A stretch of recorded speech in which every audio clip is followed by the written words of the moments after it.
మామా బ్రోస్. అందుకే colour SRH. మనం హైదరాబాద్ తెలుగు వాళ్ళం, మన SRH ఫైనల్కి వచ్చింది. కుమ్మేసం ఫైనల్లో సైలెంట్గా. అందుకే మనోడు క్యాప్టెన్ అనేవాడు. అందరూ ఏదేదో మాట్లాడేవాడు చూసారా, సైలెంట్గా ఎంత ఇదిగా వచ్చారో. That is the power of Hyderabad.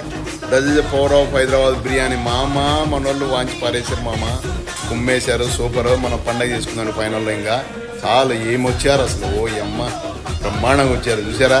మన తడాక అట్లుంటుంది, ఒక్కోడు ఒక రేంజ్లో ఆడారు అసలు. వా సూపర్ ఈరోజు. సో చాలా హ్యాపీగా ఉంది. సైలెంట్గా కిల్లింగ్ చేయడం అంటే ఇదే. సైలెంట్గా విజయం పొందడం అంటే మన SRH వాళ్ళు ఎప్పుడు వచ్చిన అదేనమాట. అంటే ఉన్నండి నోరు మూపిస్తాను రా అని అర్థం అనమాట. అలా వచ్చేసారు ఈరోజు. సో మనం ఫైనల్గా మరి ఇంకా ఫైనల్ చూద్దామండి హ్యాపీగా అందరూ. సో అందుకే SRH